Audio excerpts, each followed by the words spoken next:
वो ये कहते हैं वो काफिर है, उसको नहीं रहने देंगे।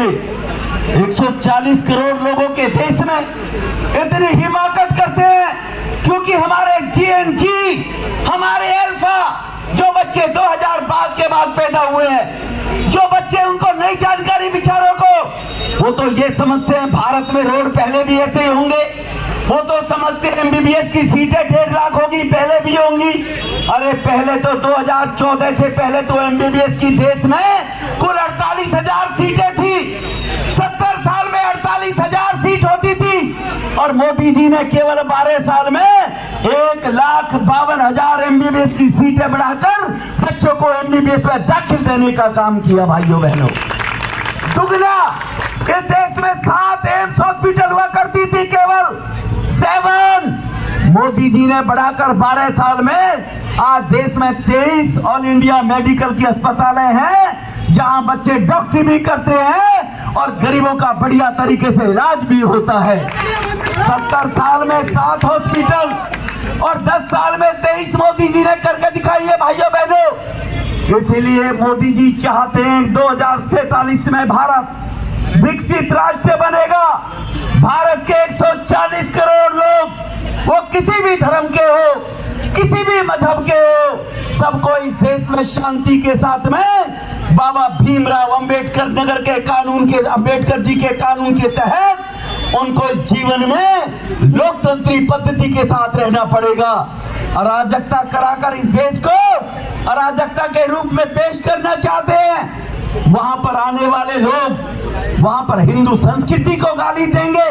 वो बच्चे गाली नहीं दे रहे थे, वो बच्चे तो इनोसेंट हैं। गरीबों के बच्चे मेहनत करते हैं, वहां पर भ्रष्टाचार में पेपर लीक होते हैं, उनका नंबर नहीं आता है।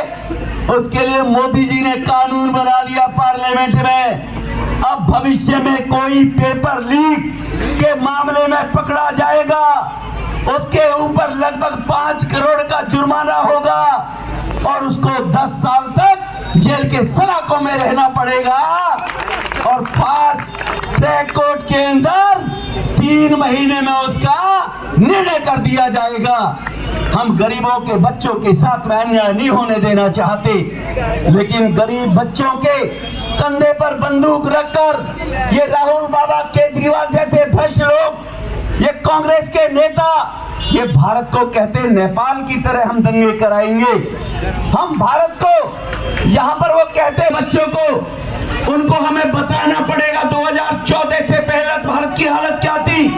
अरे भगवान श्री राम के मंदिर को बनाने की बात हुई तो इन्होंने विरोध किया।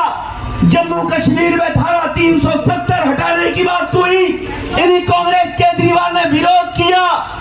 हम अगर इस देश की अस्मिता के लिए ये टैक्सों से देश को मुक्त करना चाहते हैं, GST का इन्होंने विरोध किया।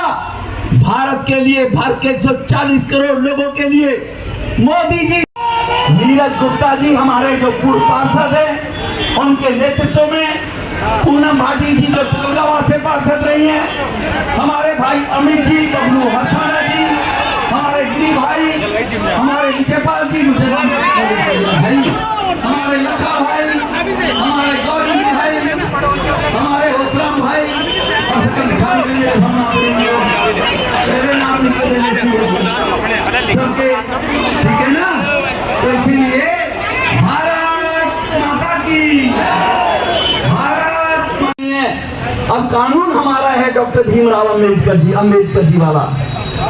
अब मरने के लिए आवश्यकता नहीं है, अब मरेंगे तो केवल अराजक, आतंकवादी, भारत विरोधी नारे लगाने वाले वो लोग मरेंगे। भारत के लोग अब नहीं मरने की आवश्यकता है।